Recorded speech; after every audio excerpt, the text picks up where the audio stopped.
México un gran interés por las llamadas enfermedades del alma. Durante el siglo XIX salieron las imprentas de La Nación múltiples títulos del tema psiquiátrico, entre artículos, tesis y libros de los autores mexicanos e hispanos, así como traducciones de autores extranjeros. Los temas más privilegiados fueron relativos a la medicina legal en sus aspectos responsables penal, incapacidad civil, simulación de locura, suicidio y peligrosidad de los enfermos mentales, así como el estudio de algunas enfermedades, la dualidad manía, melancolía, la epilepsia, la histeria, el alcoholismo, la parálisis general, la psicosis puerperal, la neurosis y las demencias. Hipólito y La Cloaca fueron fundados en la Ciudad de México durante los siglos XVI y XVII para acoger hombres y mujeres dementes bajo el espíritu cristiano, que se apoyaban en valores como la claridad y la misericordia, pero también las necesidades de preservar la tranquilidad pública. Un paso dado por la medicina mexicana en el proceso de la apropiación de estos hospitales tuvo lugar cuando se logró sustituir la figura de director administrador por la de director médico, hecho que ocurrió en La Canoa en 1860 y en San Hipólito en 1861. Este interés de los médicos mexicanos por la medicina mental encontró un mayor cauce en el terreno asistencial cuando, a partir de 1861, en el Estado secularizó las instituciones de beneficencia y alentó las discusiones sobre el modelo terapéutico más adecuado para sustituir a los hospitales coloniales. Los 5 proyectos de manicomio moderno que se elaboraron en la Ciudad de México entre 1865 y 1910 coincidían en que la nueva institución debía reunir las condiciones propias de un manicomio moral: mantener aislado al enfermo para alejarlo de pasadas emociones, distribuir a los internos en pabellones, contar con amplios terrenos que evitaran la sensación de encierro, disponer de agua abundante, luz y vientos que garantizaran la higiene, establecer el trabajo terapéutico mediante las faenas del campo para los hombres y las labores domésticas para las mujeres, hallarse bajo la dirección de un médico y dar cabida a las investigaciones y enseñanza de la psiquiatría. En el resto del territorio nacional, la inquietud por el tratamiento de los enfermos mentales también se había manifestado un poco. En los últimos años del siglo XIX, un poco antes de la Castañeda, se fundaron manicomios de menor tamaño y pabellones para atender a los enfermos mentales en hospitales civiles de algunas ciudades, bajo una concepción médica alejada de los antiguos hospitales de tradición religiosa. Por ejemplo, en Orizaba se inauguró en 1897 el manicomio del estado de Veracruz, y en Mérida ocurrió lo mismo en 1906 al fundar el asilo Leandro León Ayala. Cuna de la psiquiatría mexicana. En los terrenos donde ahora se ubican las unidades habitacionales Torres de Mixcoac y Lomas de Plateros, en la zona de Mixcoac, residió el Manicomio General de la Castañeda, cuna de la psiquiatría en México. El hospital es recordado en la cultura mexicana por su imponente figura arquitectónica y representó la institución psiquiátrica más significativa del país en el siglo XX. Fue fundado en 1910 y es considerado uno de los principales proyectos del Porfiriato que situaría a México en la modernidad científica.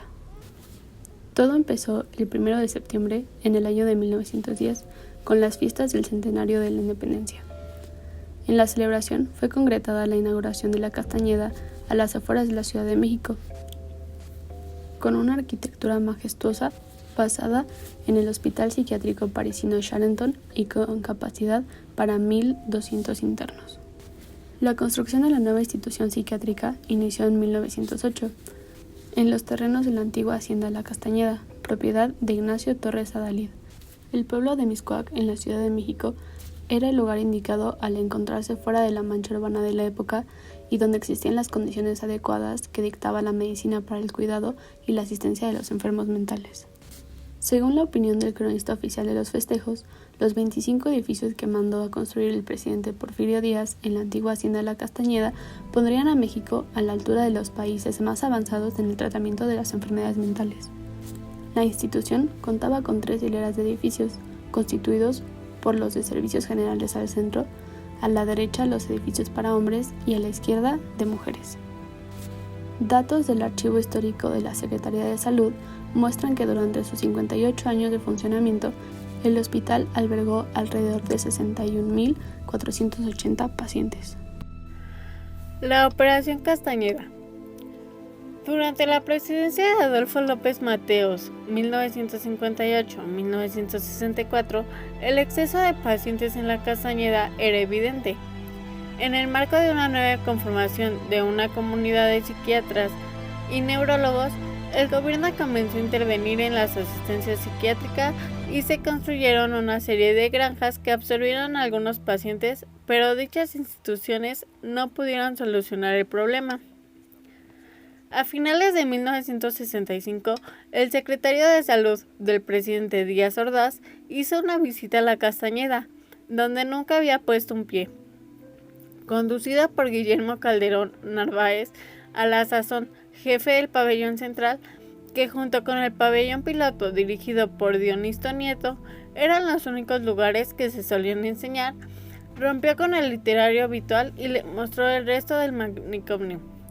La Castañeda fue una obra política para ofrecer una mejor atención psiquiátrica a la población desprotegida, donde la razón principal fue el crecimiento urbano y los intereses políticos respecto a la idea de la modernidad.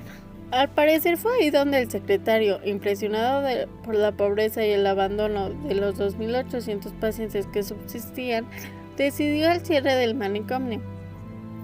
Esta tarea se conoció con el nombre de Operación Castañeda y se fue dando paulatinamente conforme se fueron abriendo las instituciones necesarias.